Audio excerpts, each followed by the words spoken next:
Hi hello வணக்கம் பாப்பாஸ் and குட்டீஸ். இது உங்களுக்கான சேனல் பாப்பா ஸ்டோரிஸ். இன்னைக்கு நாம பார்க்க போற கதையின் பெயர் வாட்டர், தண்ணீர். வாங்க குட்டீஸ், தண்ணீருக்குள்ள போகலாம். ஒரு அழகான ஊர்ல ஒரு சின்ன குளம் இருந்துதான். அந்த சின்ன குளத்துல இருந்துதான் ஊர் மக்களுக்கு தண்ணி போகுமா. அப்படி அந்த சின்ன குளத்துல நிறைய உயிரினங்கள் வாழ்ந்துதான்.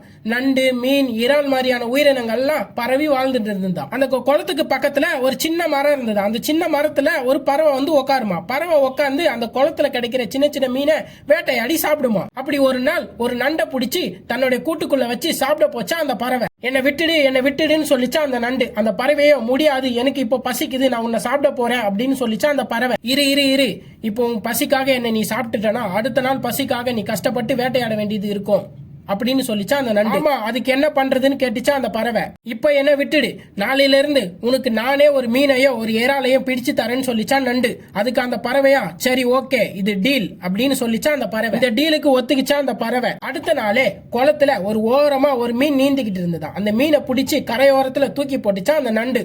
உடனே அந்த பறவை வந்து அந்த மீனை சுலபமா தூக்கிட்டு போயிடுச்சான். அதே மாதிரி குளத்தோட ஓரத்துல ஒரு இறால் நீந்திக்கிட்டு இருந்ததா. அந்த இறாலையும் பிடிச்சு நண்டு தூக்கி போட்டுச்சா கரையோரத்துல.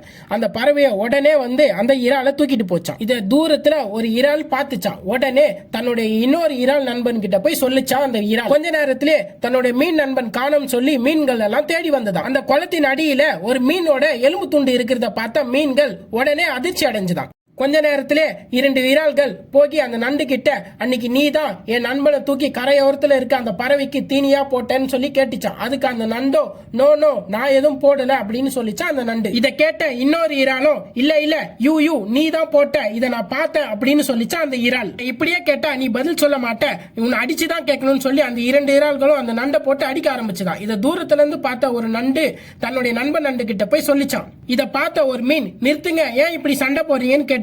அதுக்கு அந்த இறால் இவன் தான் அன்னைக்கு என் நண்பனை தூக்கி அந்த பறவைக்கு இரையா போட்டான் அப்படின்னு சொல்லிச்சா அந்த இறால். உடனே அந்த மீனுக்கு தன்னுடைய மீன் நண்பனின் எலும்ப பார்த்த உடனே இந்த நண்டு தான் காரணம்னு சொல்லி கன்ஃபார்ம் ஆச்சா அந்த மீனுக்கு. கொஞ்ச நேரத்திலே 3 குழுக்களுக்குள்ளயும் சண்டை வர ஆரம்பிச்சுதான். பயங்கரமா அடிச்சுக்கிட்டாங்களாம். இப்படி அடிச்சுக்கிட்டதுல அந்த பறவைக்கு தான் சந்தோஷம். ஒரு நாள் ஒரு மீன் ஒண்ணு செத்து மிதந்துதான். அந்த பறவையோ அதை பார்த்து உடனே தூக்கிட்டு போச்சான். அடுத்த நாள் இந்த பிரச்சனைக்கான மூல காரணமான அந்த நண்டும் செத்து மிதந்துச்சான்.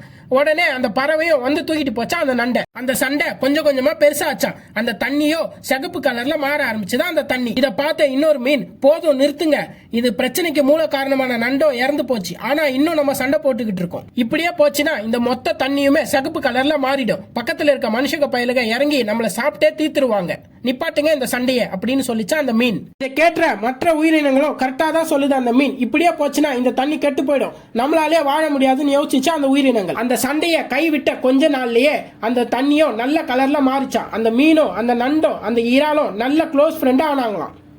இந்த கதையில இருந்து நம்ம என்ன விஷயம் கத்துக்கிட்டோம்னா பாப்பாஸ் அண்ட் குட்டீஸ், இந்த உலகத்துல ஒன்னா இருக்கிறத விட ஒத்துமையா இருக்கணும். ஒத்துமையா இருந்தாதான் எந்த பெரிய விஷயத்தையும் செய்ய முடியும். இந்த உலகத்துல தான் மட்டும் நல்லா இருந்தா போதும், தான் உயிர் பிழைச்சா போதும் யோசிக்கிற நிறைய மனுஷங்க இருப்பாங்க. அவங்களெல்லாம் தள்ளி வச்சுட்டு இந்த உலகத்துல நம்ம எல்லாம் சேர்ந்து வாழணும். சேர்ந்து வாழ்றது மூலியமாகத்தான் ஒரு சிறந்த வாழ்க்கையை வாழ முடியும். இந்த கதையில இருந்து நம்ம இந்த விஷயம் தான் கத்துக்கிட்டோம் பாப்பாஸ் அண்ட் குட்டீஸ். தேங்க்யூ.